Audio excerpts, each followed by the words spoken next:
Здравствуйте! Вы смотрите программу «Актуальное интервью». 3 декабря отмечается Международный день инвалидов. О том, как изменилась жизнь людей с инвалидностью за последнее время, как пандемия сказалась на работе реабилитационных центров и какие новые виды поддержки появились у нас в республике. Об этом мы поговорим сегодня с нашей гостьей Еленой Волковой. Елена Александровна, здравствуйте. Здравствуйте, Надежда. Сейчас 2021 год уже подходит к своему завершению. Можно ли сказать, что в Министерстве по работе с инвалидами как раз-таки появились какие-то новые внедрения? Я бы хотела здесь, наверное, проинформировать, о том, что на федеральном уровне сейчас готовятся очень серьезные изменения в федеральном законодательстве. И мы вот с нетерпением уже ожидаем принятия федерального закона, ну и ряда подзаконных актов. Также сегодня уже так скажем, на окончательной стадии согласования проект концепции по комплексной реабилитации людей с инвалидностью. Что, так скажем, принесет вот эти утверждения новых закона, подзаконных актов.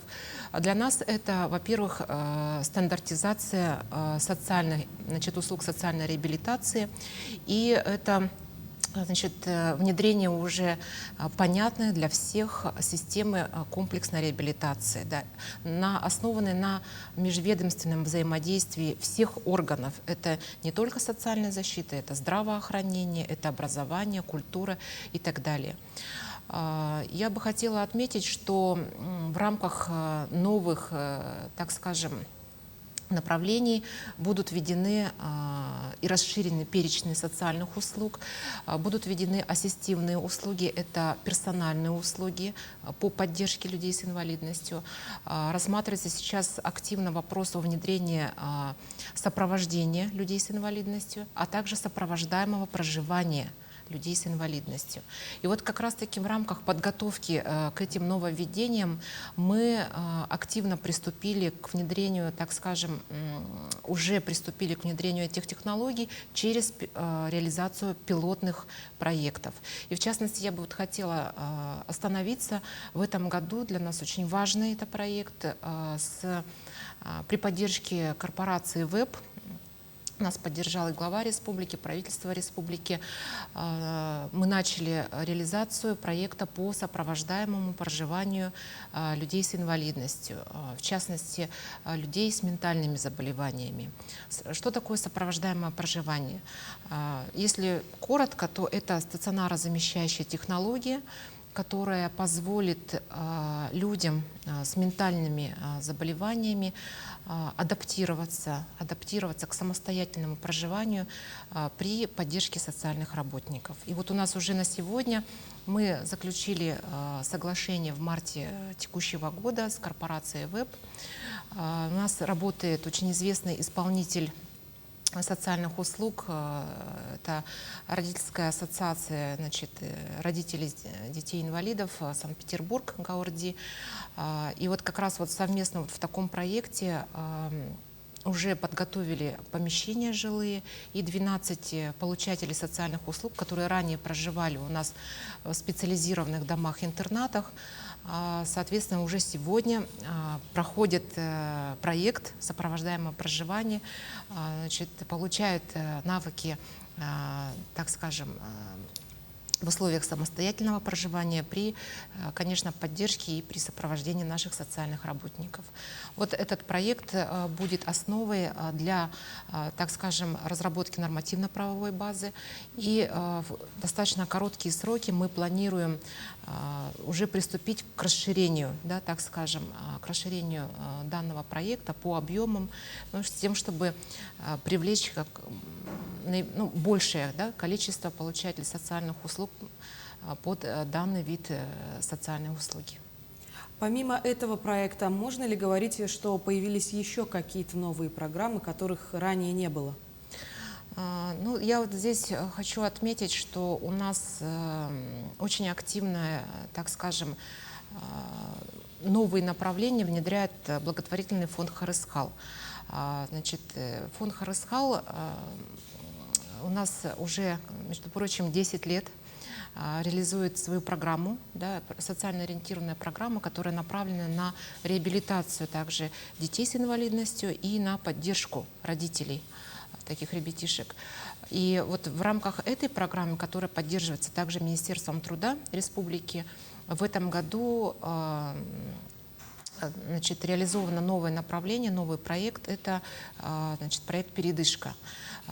В рамках проекта, который направлен на поддержку родителей с детьми с множественными сенсорными нарушениями, значит, дается возможность родителю, так скажем, при помощи специально обученной няни, да, в общем-то, получить какое-то определенное время для решения там, бытовых вопросов, да, ну, для отдыха даже, можно сказать. То есть на короткое время специально обученная няня значит, подходит к такому ребенку, и, соответственно, значит, родитель получает определенное время для решения каких-то семейных там, вопросов. Это очень важный проект. Мы говорили о нем достаточно давно. С этого года в городе Якутске, в Мегино-Кангаласском районе уже реализация началась. Елена Александровна, скажите, а какие виды поддержки сегодня в целом востребованы, в том числе у людей с инвалидностью? Ну вот, по мерам поддержки я бы хотела отметить, что в республике реализуется закон о дополнительных мерах поддержки. И в рамках этого закона достаточно серьезный дополнительный перечень технических средств реабилитации. Мы предоставляем дополнительно к тому перечню, который сегодня имеется, значит, за счет фонда социального страхования.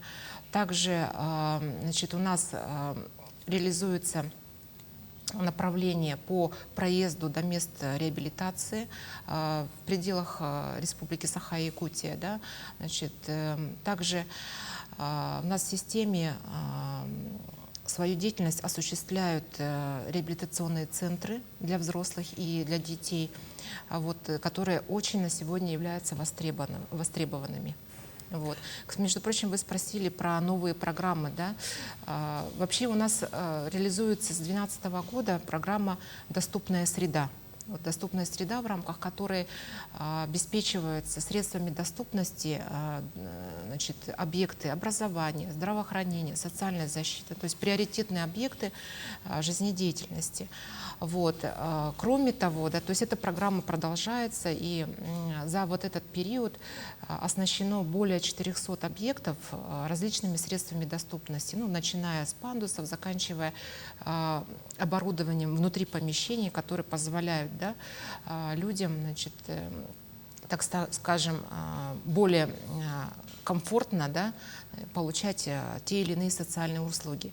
Вот. Но в числе таких, значит, программ, которые буквально недавно мы внедрили, это программа как раз также направлена на комплексную реабилитацию и абилитацию людей с инвалидностью, в рамках которых идет очень массированная, во-первых, подготовка специалистов, во-вторых, идет, значит, оснащение республиканских реабилитационных центров необходимым оборудованием, как раз то, о чем я сказала, для оказания полноценной комплексной реабилитации. И, конечно, реализуется очень важное направление, это направление ранней помощи. То есть сейчас на условиях межведомственного взаимодействия, значит, 3 систем, это образование, здравоохранение и соцзащита, значит, организуются пункты или ресурсные центры ранней помощи.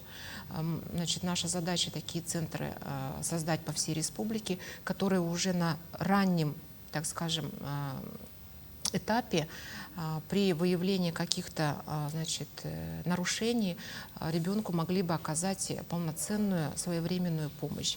Ну, основная задача — это, конечно, недопущение, так скажем, ранней вообще инвалидизации среди детей. Вот. Скажите, а вот если брать во внимание события последних пары лет, я имею в виду ситуацию с COVID-19, то как пандемия повлияла на работу реабилитационных центров? Действительно, пандемия оказала влияние абсолютно на все, да, сферы нашей жизни. И, к сожалению, сегодня в условиях роста заболеваемости, да, мы вынуждены работу наших реабилитационных центров, так скажем, перевести на новые форматы. Да. Очень активно в прошлом году наши центры приступили к внедрению дистанционных форм.